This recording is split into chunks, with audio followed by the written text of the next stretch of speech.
Dear students, पिछले video में हमने प्रसार शिक्षा के बारे में पढ़ा कि प्रसार शिक्षा क्या होती है, उसका अर्थ क्या है और उसकी परिभाषा क्या है। आज हम प्रसार शिक्षा, एक्सटेंशन एजुकेशन के महत्व, उसके सिद्धांत आदि के बारे में पढ़ेंगे। उससे पहले आपसे फिर से कहना चाहूँगी कि आप चैनल को सब्सक्राइब ज़रूर कर लीजिए और आपका कोई भी प्रश्न है तो वो आप कमेंट में मुझे लिखकर पूछ सकते हैं। आइए सबसे पहले देखते हैं प्रसार शिक्षा का वर्गीकरण। प्रसार शिक्षा हमने पहले भी पढ़ा कि एक बहुत ही व्यापक विषय है, क्योंकि इसमें गांव के लोगों को या अन्य लोगों को भी अनेक प्रकार की चीज़ें बताई जाती हैं जो कि उनके सामाजिक, आर्थिक और हर तरह की उन्नति के लिए लाभदायक हैं। तो इसीलिए प्रसार शिक्षा का वर्गीकरण सबसे पहले उसमें आता है कृषि प्रसार, मतलब प्रसार शिक्षा में कृषि का पूरा ज्ञान लोगों को दिया जाता है। उसके बाद है स्वास्थ्य प्रसार, जिसमें कि लोगों को स्वास्थ्य से संबंधित, टीकाकरण से संबंधित, पोषण से संबंधित आदि जानकारी दी जाती है। तत्पश्चात गृह विज्ञान प्रसार। गृह विज्ञान में बच्चों 5 भाग होते हैं: वस्त्र एवं परिधान, पोषण मतलब भोजन एवं पोषण विज्ञान, और हमारी प्रसार शिक्षा, गृह व्यवस्था और बाल विकास। तो इन 5 विषयों की जानकारी प्रसार शिक्षा के अंतर्गत दी जाती है। पशुपालन एवं पशु चिकित्सा प्रसार, यह भी प्रसार शिक्षा का ही एक प्रकार है, जिसमें कि पशुओं को पालने की जानकारी लोगों को दी जाती है ताकि वह घर में पशुओं को पालकर अपने जीवन स्तर को ऊंचा उठा सकें। कृषि यांत्रिकी प्रसार, मतलब कि कृषि से संबंधित उपकरणों के बारे में जानकारी देना। औद्योगिक प्रसार, जिसमें कि उद्योग, लघु उद्योग धंधों के बारे में गांव के लोगों को बताया जाता है। और डेयरी प्रसार, जिसमें कि डेयरी उद्योग चलाने के बारे में लोगों को हम जानकारी देते हैं। इसके अलावा और भी प्रसार शिक्षा के भाग हो सकते हैं, परंतु ये 7 प्रसार शिक्षा के मुख्य भाग हैं। उसके बाद देखते हैं प्रसार शिक्षा के उद्देश्य। प्रसार शिक्षा का उद्देश्य हमने पहले भी बताया था कि प्रसार शिक्षा का उद्देश्य व्यक्ति को इस प्रकार प्रशिक्षित करना है या ऐसा प्रशिक्षण प्रदान करना है जिससे वह स्वयं की समस्याओं को हल करते हुए अपने परिवार, अपने समाज और अपने देश की उन्नति में सहायक हो सके, देश के विकास में अपनी भूमिका अदा कर सके। तो इसीलिए प्रसार शिक्षा के जो मुख्य उद्देश्य हैं वह निम्नलिखित हैं। सबसे पहला है लोगों को शैक्षिक ज्ञान प्रदान करना। प्रसार शिक्षा का उद्देश्य है कि हम लोगों को शिक्षा प्रदान करें, जिसमें कि प्रौढ़ शिक्षा भी होती है और बच्चों की शिक्षा भी होती है। दूसरा है तकनीकी ज्ञान प्रदान करना। हम प्रसार शिक्षा के अंतर्गत लोगों को नई तकनीकी का ज्ञान देते हैं ताकि व्यक्ति आत्मनिर्भर बन पाते हैं, स्वावलंबी बन पाते हैं और अपने परिवार का भरण पोषण करने योग्य हो जाते हैं। गृह व्यवस्था, पोषण व स्वास्थ्य संबंधी जानकारी प्रदान करना, यह तीसरा उद्देश्य है। कुटीर उद्योग धंधों का विकास करना और उनकी पूर्ण जानकारी लोगों तक पहुंचाना, यह भी प्रसार शिक्षा का उद्देश्य है। उसके बाद बाल शिक्षा एवं प्रौढ़ शिक्षा में वृद्धि करना, सामुदायिक विकास की भावना को विकसित करना, यह भी प्रसार शिक्षा का ही उद्देश्य है। लोगों में नेतृत्व का विकास करना, नेतृत्व मतलब लीडरशिप, नेतागिरी या लीडरशिप लोगों में होनी बहुत अधिक आवश्यक है, क्योंकि जो नेता होते हैं वह ही किसी काम की पहल करते हैं। तो लोगों में नेतृत्व की भावना का विकास किया जाता है ताकि वो अपनी समस्याओं को सुलझाने के लिए पहल कर सकें। कृषि संबंधी ज्ञान प्रदान करना, यह भी प्रसार शिक्षा का उद्देश्य है। और गांवों के सर्वांगीण विकास हेतु शिक्षा, स्वास्थ्य, यातायात, स्वच्छता, पेयजल आदि की सुविधाएं प्रदान करना और लोगों को इस लायक बनाना कि वो इन सभी क्षेत्रों से संबंधित अपनी समस्याओं को आसानी से सुलझा सकें। तो ये सभी प्रसार शिक्षा के उद्देश्य हैं। साथ ही युवाओं को रोजगार परक ट्रेनिंग देना भी प्रसार शिक्षा का उद्देश्य है। अब देखते हैं प्रसार शिक्षा के अंग। प्रसार शिक्षा के 3 अंग होते हैं: शिक्षण, शोध एवं प्रसार कार्य। बच्चों, प्रसार शिक्षा 3 चीज़ों से मिलकर बनी है: शिक्षण, शोध और प्रसार कार्य। जब भी हम किसी के भी व्यवहार में परिवर्तन लाना चाहते हैं या किसी को भी कोई नया ज्ञान देना चाहते हैं, कोई नई चीज़ सिखाना चाहते हैं, तो सबसे पहले हमें उसे शिक्षित करना है, उसके बारे में ज्ञान देना है, उसको बताना है कि आजकल क्या क्या चीज़ें हमारे पास उपलब्ध हैं। उसके बाद शोध, यह भी प्रसार शिक्षा का ही अंग होता है। प्रसार शिक्षा के जो विषय होते हैं उनसे संबंधित शोध प्रसार कार्यकर्ता जो होते हैं हमारे, वो लोग करते हैं, जिससे कि वो प्रसार कार्य को आसानी से कर सकते हैं और अपनी बात लोगों तक पहुंचा पाते हैं।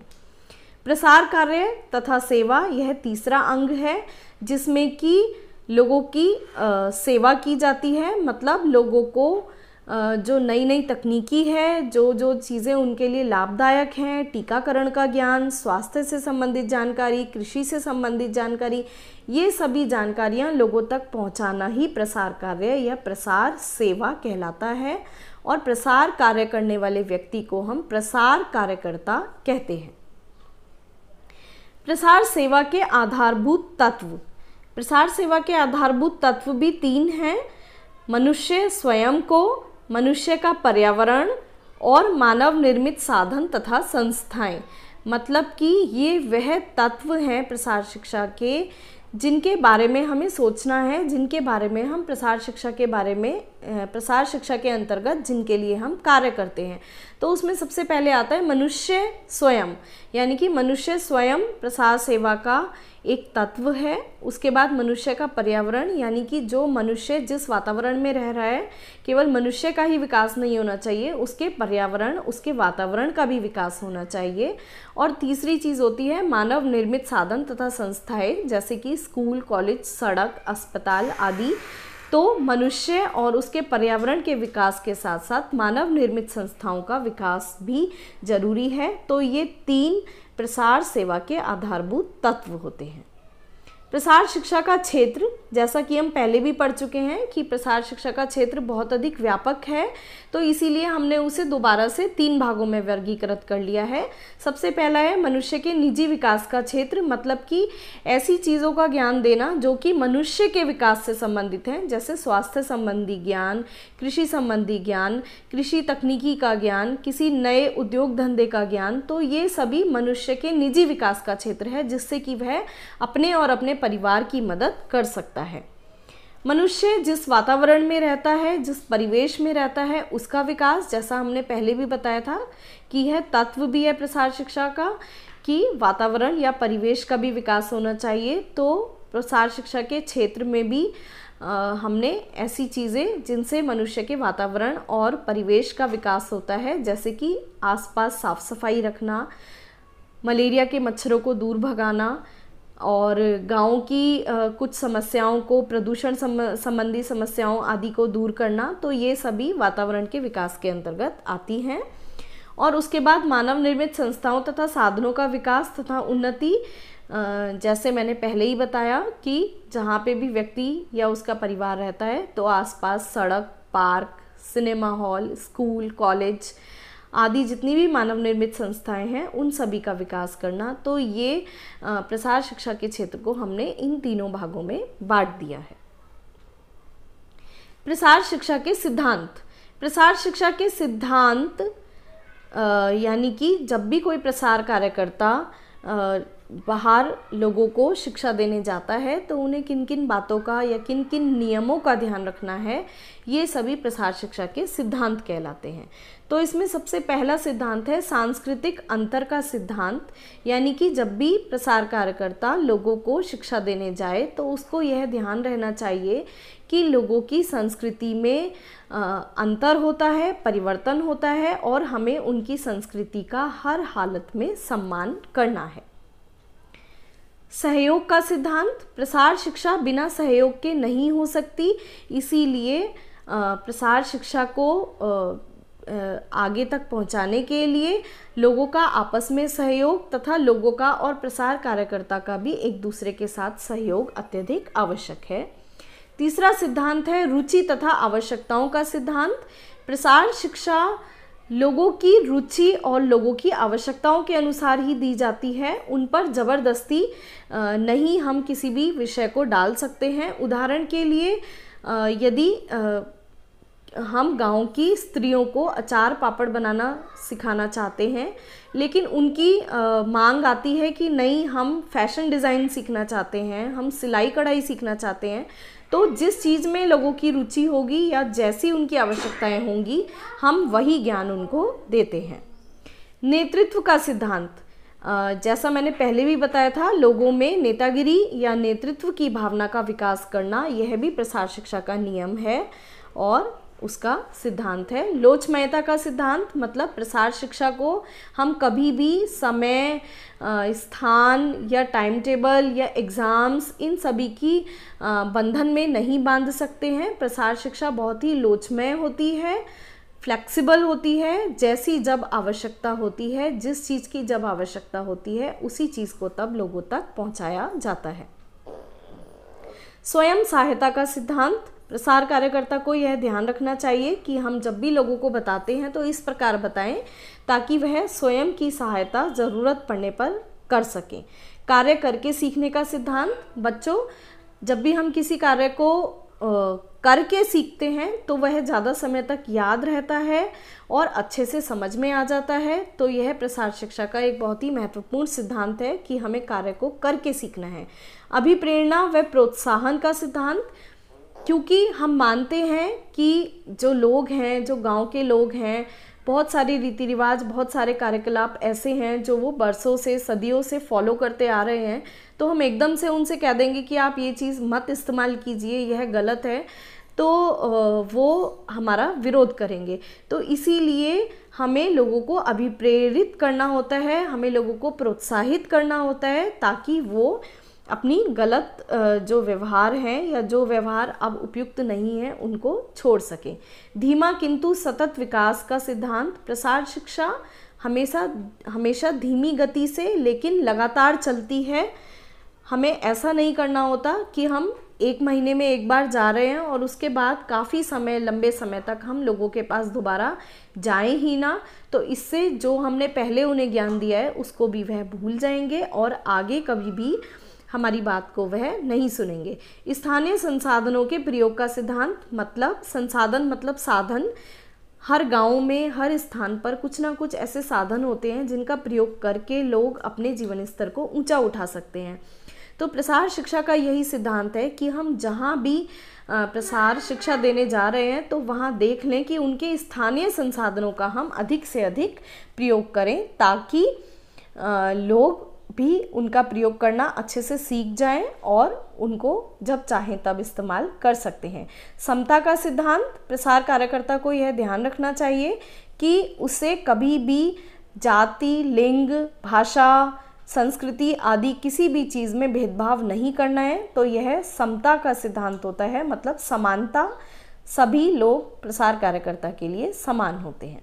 प्रसार शिक्षा की विशेषताएं, प्रसार शिक्षा की विशेषताएं सबसे पहली है कि प्रसार शिक्षा अनौपचारिक होती है। जैसा हमने पहले भी पढ़ा कि इसका कोई टाइम टेबल नहीं होता, कोई स्कूल कॉलेज में नहीं दी जाती, इसीलिए हम इसको अनौपचारिक शिक्षा कहते हैं। परिवार मुख्य बिंदु, प्रसार शिक्षा का जो मुख्य बिंदु होता है वह व्यक्ति का परिवार होता है। यदि परिवार की उन्नति होगी तो समाज की उन्नति होगी और समाज की उन्नति होगी तो देश की उन्नति होगी।